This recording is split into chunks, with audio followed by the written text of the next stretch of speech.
Hello, everybody. I am Emmy, and this is the Graveyard Shift Talk Show Season 8 finale. Here it is. Finally, I've been talking about it for all these episodes upcoming, and here we are, right in front of the iconic, the historic, the beautiful, and amazing Tampa Theater. Ladies and gentlemen, I cannot even begin to tell you how absolutely excited I am to be here right now. How awesome it is to be able to talk about this historic building right here in the middle of awesome, cosmopolitan, modern downtown Tampa. Tonight, you are going to be my guest as we interview Miss Jill Witecki right here inside the Tampa Theater and talk about its history, but more importantly, talk about its haunted history and its many residents that roam the different corridors, maybe the rooms, sit in the hallways or the balcony, and you're going to learn all about them right here on the Graveyard Shift Talk Show. Hi, everybody. Emmy here with the Graveyard Shift Talk Show.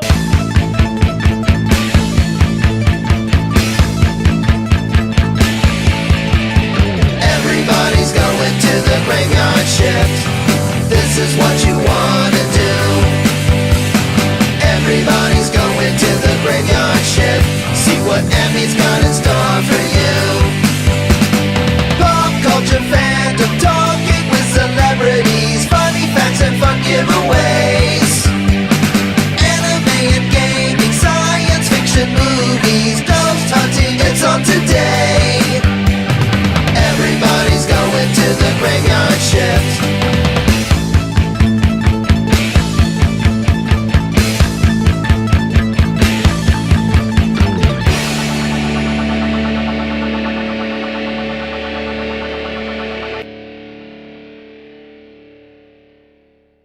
The Tampa Theater is an enduring testament to culture, the arts, and creative collaboration, still standing and functioning after almost a century of local change and growth. Located in downtown Tampa, Florida, the Tampa Theater was and still is the perfect place to bring family and friends to enjoy all kinds of features, live performances, and events. Recently, the theater has been offering a rewind series where guests can travel back in time and watch hit movies from their childhood, as well as their schedule of films that transcend the times of our youth, even that of our parents' and grandparents' childhood, and for my money, great-grandparents. The theater also offers live events, including concerts, screenings, festivals, and family events during different times of the year. To learn more about the history of the theater, we met with Jill Witecki, head of marketing for the theater. She opened the doors of the theater and let us come in and learn more about this historic building and its living and unliving occupants. Are you ready? Come on, let's go. Hi, everybody. Emmy with the Graveyard Shift Talk Show once again, except this time I'm inside the historic Tampa Theater. And next to me is Miss Jill Witecki, who's in charge of marketing for Tampa Theater. Jill, I want to thank you so much for giving us the opportunity to come here and film this beautiful theater. And, in this special episode, really, I wanted to give the viewers a chance to go inside one of Tampa's historic buildings and give them an idea of why this building is so iconic. And I think a lot of that has to do with, of course, has to do with a lot of its haunted history, but it definitely has a lot to do with its actual history itself that's been here since 1926. And can you give us an idea a little bit about that? Give us kind of an overview about the theater itself. Tampa Theater was built by an architect named John Eberson. And back in the 20s, he was kind of the guy that was building these majestic movie palaces. What made him so popular was a style that he pioneered called the atmospheric. And what you're standing in is the best preserved and, according to his writings, Eberson's favorite of his atmospherics that he built. Now, what makes it an atmospheric, if you look up, is the night sky. This was a way that Eberson came up with to build beautiful, impressive theaters for his clients, but also save a ton of money. Because back in the 20s, of course, most of the movie palaces that were being built, and keep in mind that back in the 20s, movie palaces were kind of a new architectural style because movies, of course, were a new art form. But a lot of the motion picture palaces being built at the time were very ornate, beautiful ceilings, crystal chandeliers, gold leaf, marble columns. And here comes Eberson, who told his clients, I can build you something equally beautiful for half the price. So what he did, first thing he did, get rid of the decorative ceiling. Turn it into a night sky. Get rid of the crystal chandeliers and put in some light bulbs that look like stars. And then everything else, mold it out of plaster. So it could be molded off-site, shipped to location, assembled in place, and then painted by local artisans. So a theater like the Tampa still cost $1.5 million to build back in 1926, which was no small change. But compared to the other things being built, it was relatively inexpensive and just absolutely breathtaking for people who'd never seen anything like this before. Well, definitely. Wow, that's amazing. I had no idea that that's how this theater was built, and that I love the explanation behind that. I've always wondered about what was the reason behind that ceiling.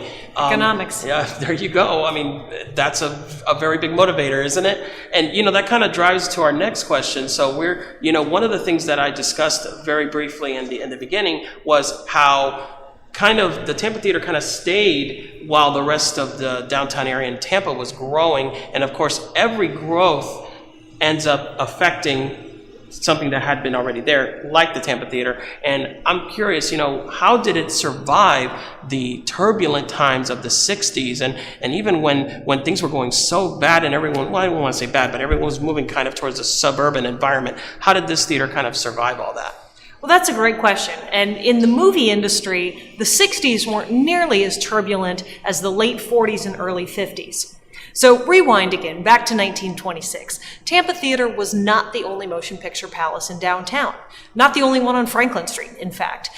It wasn't uncommon for a downtown area like Tampa to have 3, 4, 5 different movie theaters. The reason being is because each of the major motion picture studios owned its own theater. So we were built with Paramount money. Really? There was another theater owned by the Fox people. There was another theater owned by the United Artists people. And what would happen is that every time that studio would release a new film, that's the film we would get. So for us, every time Paramount released a new movie, that's the movie we would get. And we would show it until Paramount released their next movie. So that worked great in the 20s, worked fantastic in the 30s. In fact, by the end of the 1930s, more than 90 million Americans a week were going to the movie. Compared to today, you see about 21 million Americans a week going to theaters. Of course, there's other ways to see movies now. But back in the 30s, movies were the form of entertainment. Then came the 40s. And of course, around the country, around the World War was going on. And as those soldiers were coming home from war, that's when you started to see what you mentioned, that flight to the suburbs, right, that people were moving out of the downtown areas. So theaters took a hit, but not nearly as bad of a hit as they did in 1948. Two things. One, an invention that came along in 1948, television. All of a sudden, you didn't have to go downtown to a movie palace to see a motion picture. You could see it in your own living room. Well, they'll do it. But the other thing that happened in 1948 that was really the final nail in the coffin for a lot of these beautiful theaters was a Supreme Court case that was actually against our parent company, against Paramount. Really? And what it looked at was the fact that the movie industry had turned into a monopoly. So they were looking at the Sherman Antitrust Act of the late 1800s. Okay. It took 50 years to catch up to the movie industry. But when it did, they said, okay, movie studios, you are making the movies, producing the movies, and distributing the movies, and showcasing them in your theaters. You can't do all three. You have to get rid of one of them. So the studios decided collectively that the part they were going to get rid of was the theaters. Wow. Because these buildings were the most expensive part of that entire system to run. Sure. Think about the staffing and the light bulbs and what it took to keep these buildings running. Yeah, and the running. projectors are expensive. Exactly. And at that time, they weren't showing a movie once a day like we are now. They were showing movies all day long, every day. So you were staffing this building, all day and evening, 7 days a week. So the decision was made that the studios were going to get rid of the theaters and they were just going to keep making movies, distributing movies. They were going to leave the showcase to somebody else. So all of a sudden, in the late 40s, early 50s, these theaters had to turn a profit for themselves. That's when you started to see the rise of the Cineplex, where it made a lot more sense to have 3 or 4 or 5 screens with 200 seats apiece. That makes sense. Not one screen with 1,400 seats. So in the early 50s, you saw a lot of these theaters close, bulldozed, turned into parking lots and strip malls. But we were lucky. We survived. We made it through the 50s. We made it through the 60s. We crawled into the 70s. And in the early 1970s, even Tampa Theater had a date with the wrecking ball. We were going to be torn down. Really? And the owners of the theater at the time appealed to City Council and said, hey, City Council, you've got a 50-year-old John Eberson atmospheric theater in your community. You need to save it. Yeah, definitely. We will sell you the building for $1. What? Talk about the real estate deal of a century. We will sell it to you for $1. Hold on, I think I've got one. Exactly. and the city said no. They weren't interested. Because what in the world were they going to do with a 50-year-old theater that had to be air-conditioned, that had to be maintained, that if they were going to do anything with it, had to be staffed? All the same problems that the owners were having, they wanted to pass along to the city, and the city said no thanks. But we were very lucky. Citizens rallied, committees were formed. There was a city councilman named Lee Duncan, who actually, there's a plaque right over there to him, who stepped forward and said, you know what, it's important to preserve this. This is a vital part of Tampa's history. It's an architectural gem. It has some significance worldwide in terms of historic theaters, and we need to save it. So after 3 years of back and forth, the official city council vote came down 4-3. Whoa. So by one vote. That was close. That's close. By one vote, the city offered to buy the building for that $1.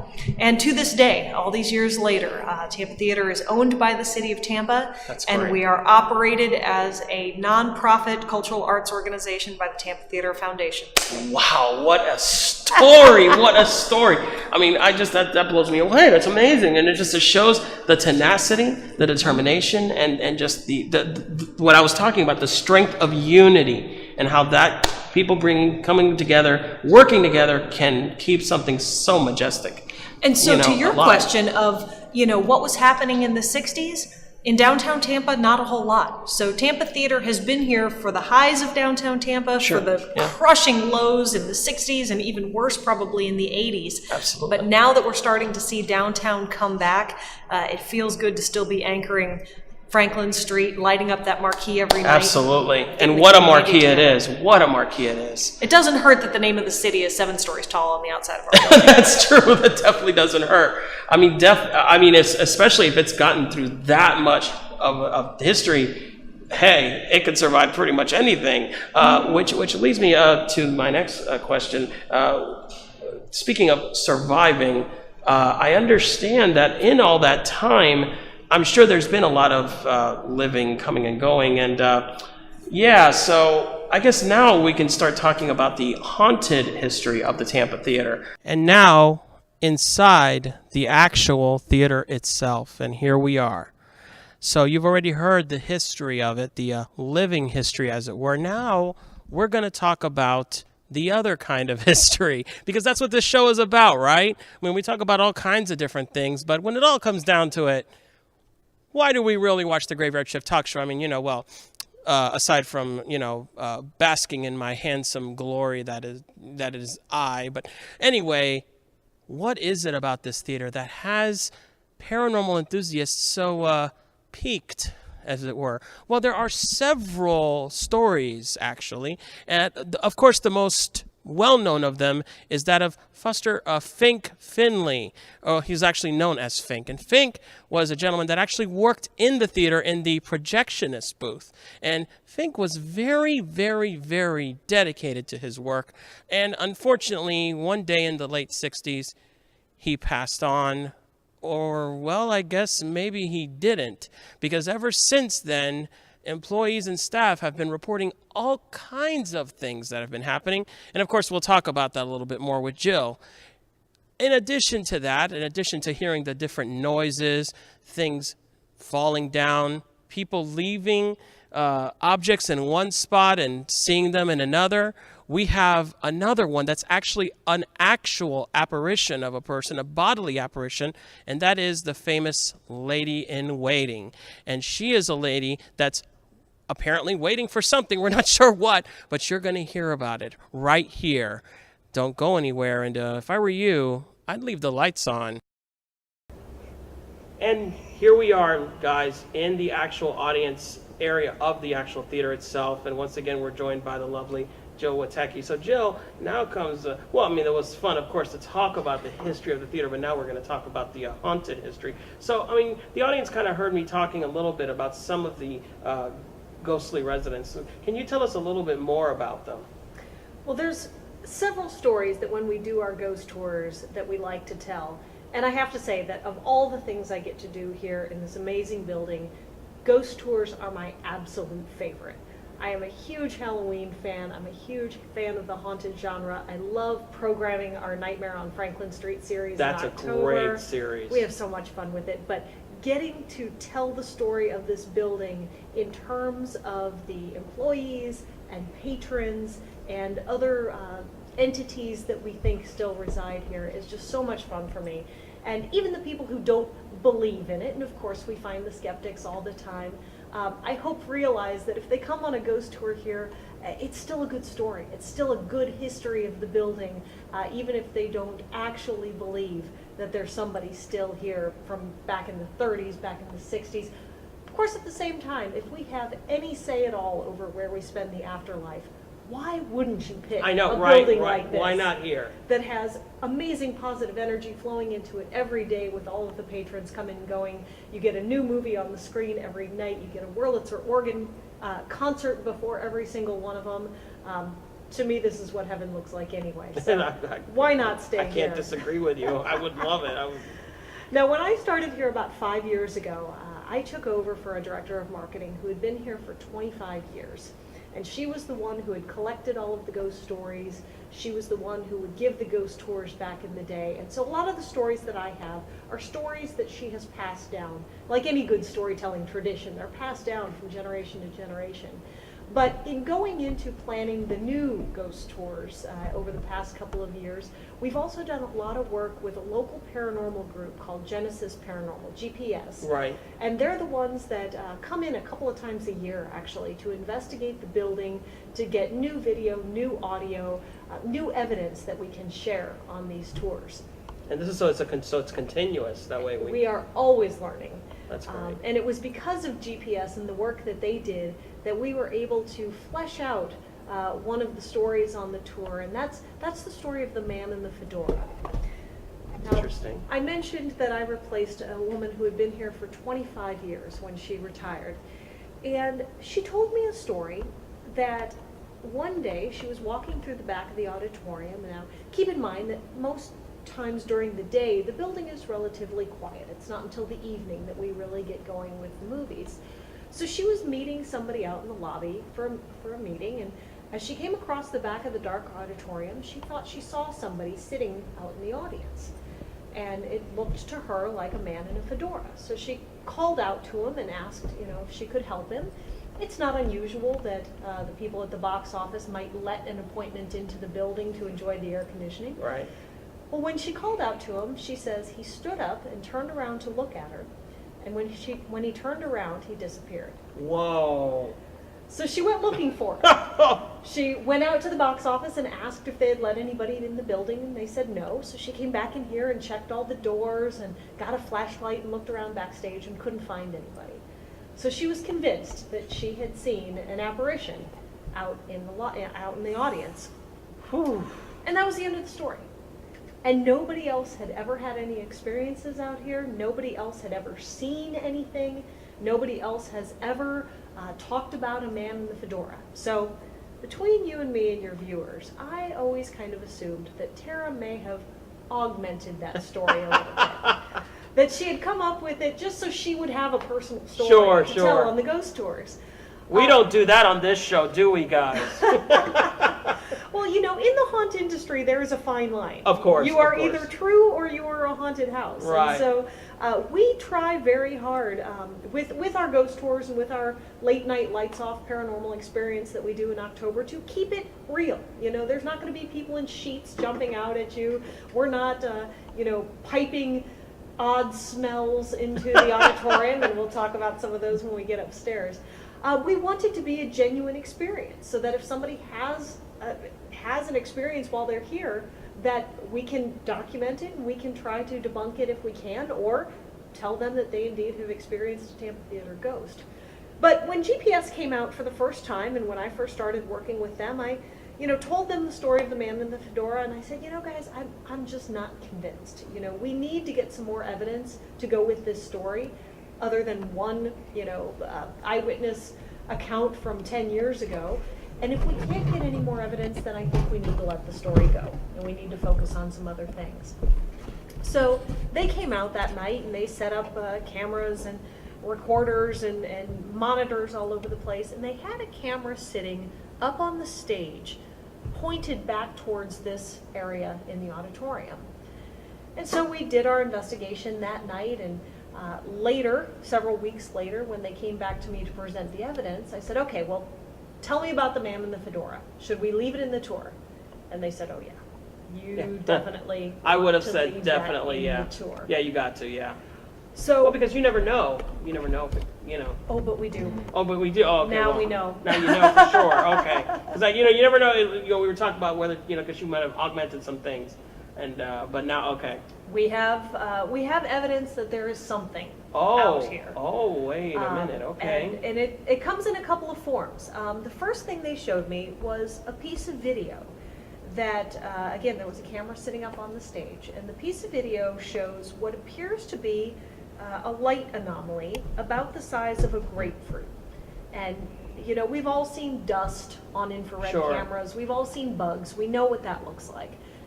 That's not what this looks like. It looks like a ball about this big. An orb.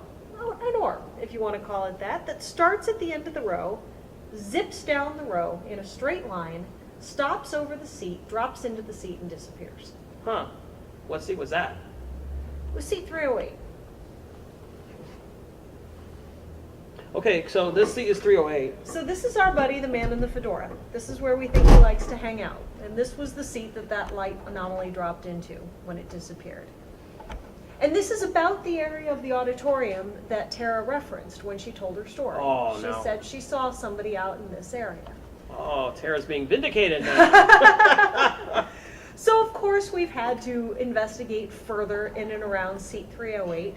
And we have, over the 5 years that we've been doing this now, accumulated just endless information, endless evidence that something is going on in this seat.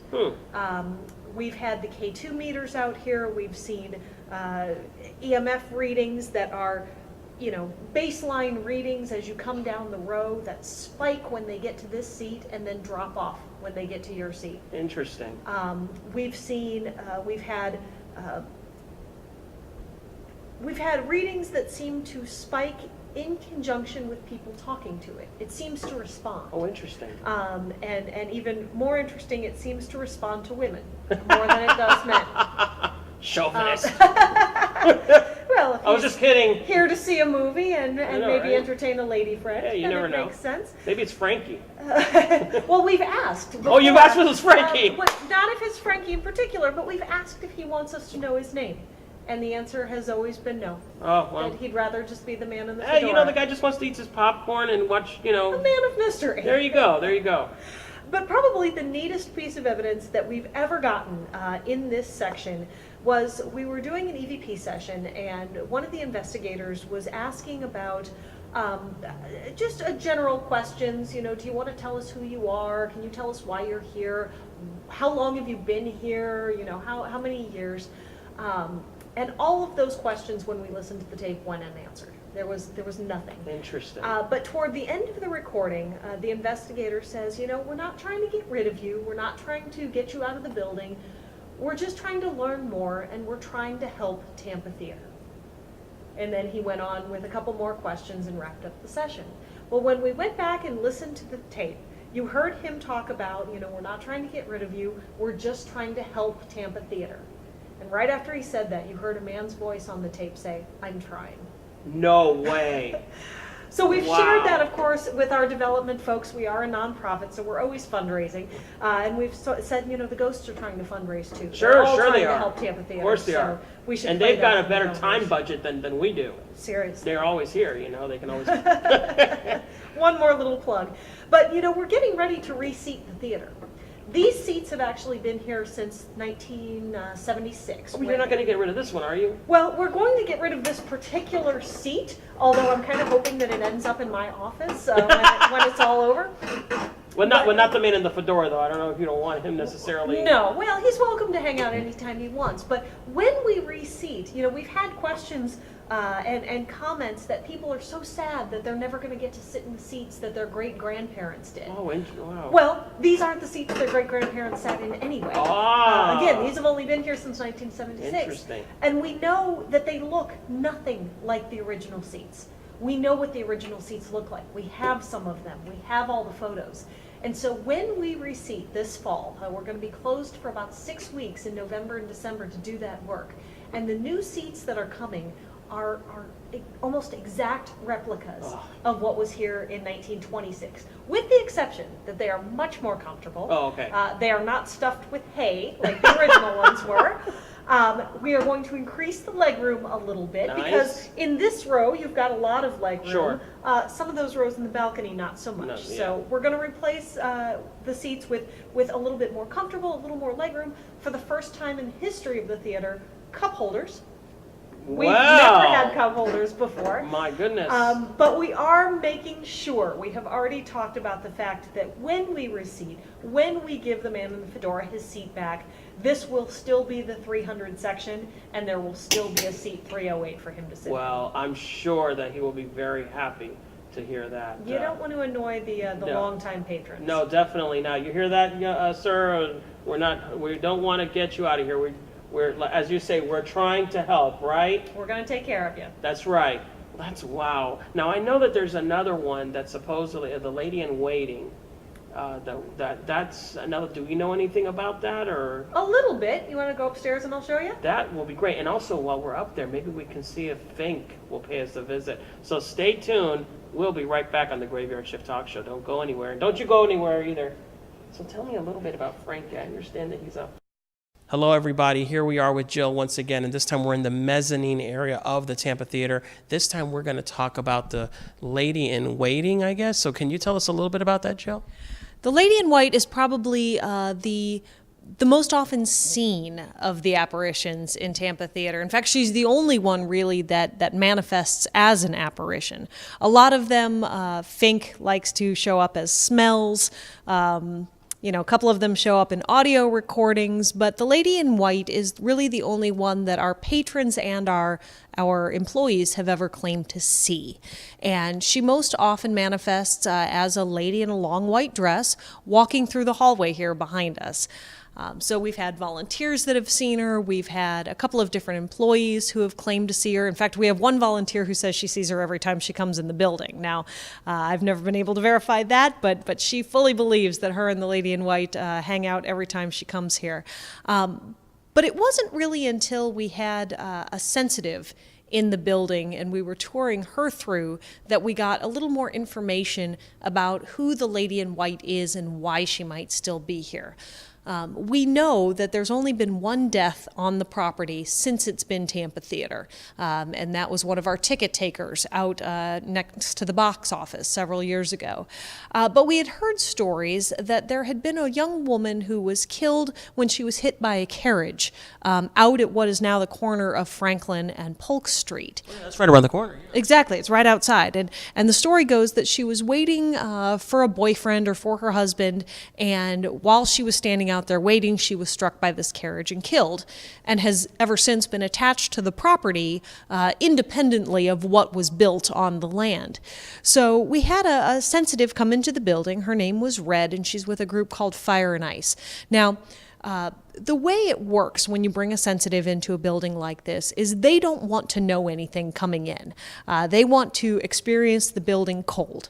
So Red had not done any research. She hadn't heard any of these stories. She didn't really know what she was walking into other than it was a historic movie palace that supposedly was haunted. So she was walking all through the building, and she was, kind of telling us in real time what it was she was feeling. And she came through this hallway, and, the trip through the hallway was pretty normal. And then she started getting towards the end of the hallway, and you could see that something was starting to happen a little bit. So as she got to the end of the hallway, you could start to see that something was starting to happen to her. But it wasn't until she got out here, she got to about this spot, and she grabbed her stomach, and she really looked like she was getting sick. And her husband, who is also part of Fire and Ice, asked her, what's going on? What are you feeling? And she said, there's somebody here. There's a female presence here whose mind is clear. She knows who she is, but she doesn't know where she is, and she doesn't know why she's here. But her body is absolutely mangled. And as she went on to describe what this presence felt like, she said it's almost like she was run over by a truck. Oh. And, we all got goosebumps. And after she finished talking, we said, well, what about a carriage? What if she had been struck and killed by a carriage? And Red said, absolutely. It's just trauma all through her body that again, wrecked her body but left her mind clear. So we think who we're dealing with up here, the woman in white, might be the spirit of that young woman who was killed outside, who is attached to the property and may not realize that this is a theater, because certainly it wasn't here when she died. But we try to make it nice for her if she wants to stick around. Yeah, sure. I mean, maybe she'll end up meeting the man in the fedora, hopefully. You never know. You never know. As he says, he's trying. So, and, all kidding aside, we were walking up here earlier, and I did not know about this particular area being haunted. And Jill's a witness. She's heard me say, I felt something strange. I mean, I know we've been talking about ghosts and everything, and that's natural, but I'm telling you, I had some kind of weird stomach clenching thing happen to me right in this area right here as we were just going to go into this area. And that was rather strange, to say the least. So I just wanted to share that with you guys. Take with it what you will. So now that this is interesting. So now we'll get to talk about the next one, the pesky poltergeist, the smelly poltergeist, Fink. And that's in another area, correct? Mm-hmm. Now, Fink is not a poltergeist. Oh, he's not a poltergeist. Okay. Sorry, Fink. Sorry. No, Fink was a real person. He worked here from 1930 to 1965. 6 days a week, he was projecting films up in our projection booth, and he did not die in the building. That was our ice machine, by the way. Just want to make sure. Sorry, you guys probably didn't hear, but there was like some kind of weird noise downstairs. Just want to make sure it was something living or something mechanical. No, but Fink, he didn't die here. Like I said, there's only been one death on the property, and that was our ticket taker. But with Fink, he did collapse here and was taken home, where he died about 2 weeks later. So we're not sure, it could have been a heart attack, it could have been a stroke, we're really not sure. But we do feel like that for all of his dedication to Tampa Theater, Fink is still coming to work most days and trying to help out everybody who's up in the booth. Well, that's fantastic. Well, hopefully we'll get to see a little bit of that area. I know it's difficult to see up there, and I'm sure it doesn't look like this, but at least we get to at least see where the projection area is, and who knows, maybe Fink will pay us a visit. We never know. So let's head over there right now and stay tuned. This will be it, guys. Here we are, guys, in the projection room, the famed projection room of the historic Tampa Theater, once again with Joe Witecki. And so this time we're going to talk about Fink, who is not a poltergeist. He is one of the very honored ghostly residents of the theater. So, Jill, tell us a little bit. We kind of heard already a little bit about Fink. Let's really delve into this. So who was this gentleman? Well, in life, Fink was our projectionist from 1930 to 1965. So 6 days a week, he was coming to this building, climbing all those stairs that we just climbed. And a lot of stairs there were. So we do not have an elevator in Tampa Theater, but he would be carrying film canisters when he did it to get up here and project the movies. So, like I said, he did not die in this building. We know he collapsed. We know that his co-projectionist, Bill, took him home, and he passed away about 2 weeks later. But ever since then, every projectionist we've had that's worked up in this booth has had experiences that suggest to them that Fink might still be around helping out. And for the longest time, we actually kind of assumed that he might just be a residual haunting, that there was just energy, that he had, over 35 years, worn a track, if you will, in the carpet that is Tampa Theater.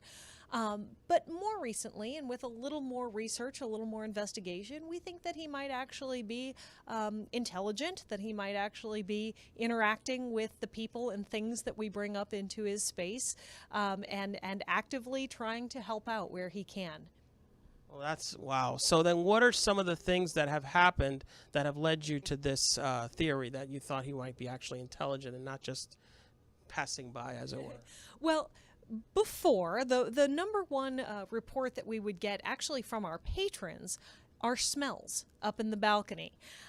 People that were sitting right under the booth here, their seats under us, would report smelling cigarette smoke and smelling coffee. And we knew that was part of the story of Fink coming to work every morning with his cup of coffee and his cigarette while he climbed all those stairs. You've also probably read about people smelling lilac. Yes. And so we couldn't really figure out exactly what that might signify until we realized that part of the story was that Fink would come to work every day, and once he got here, there's a little bathroom up here in the projection booth where he would have his morning shave. So he would wait until he got to work to shave and then dress in his 3-piece suit that he kept here at the theater. And when we realized that the popular aftershave of Fink's time was a lilac Vegetel, that's where the connection was made for us, that what people were smelling was Fink having his morning shave. So even ghosts have to shave. Well, you got to take care of yourself. Sure, of course. So with all of that, that's where we thought it was residual, that it was just the smells repeating over and over again.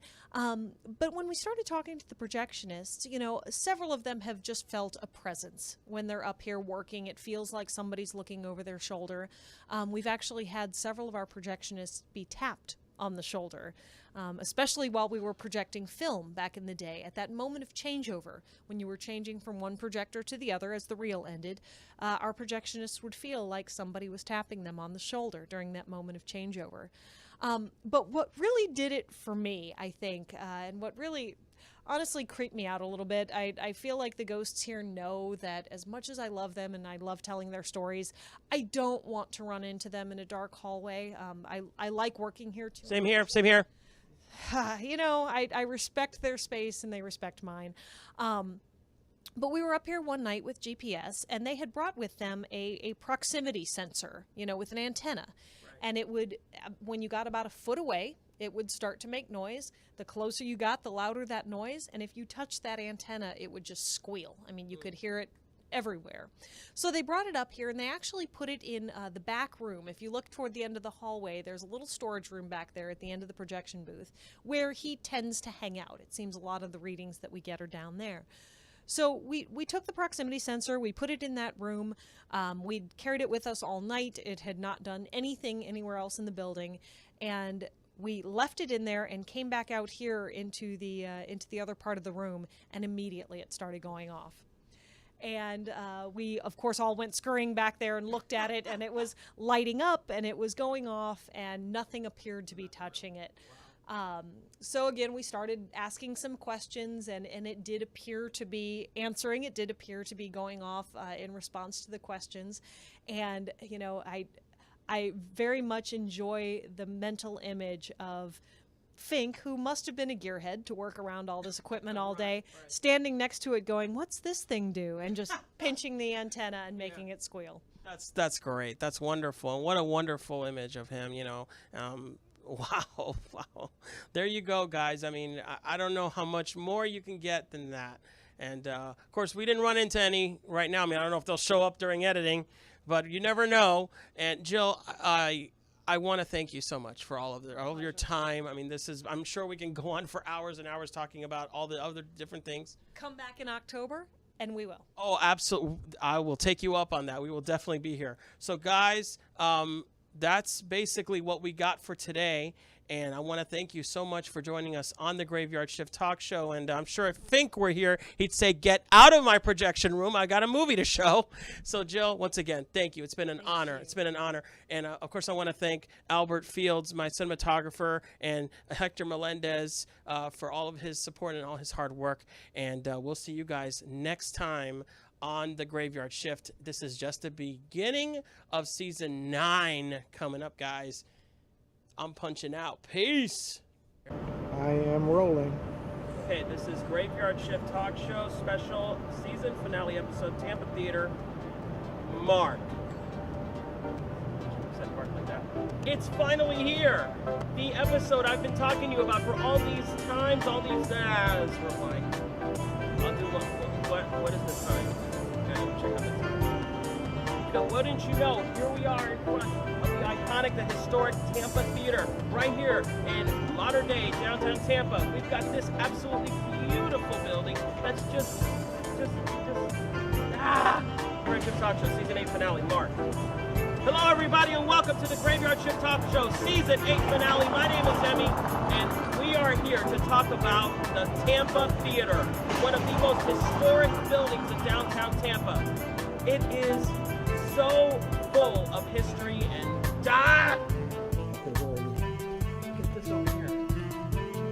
What is this? It's the old intercom system. It's how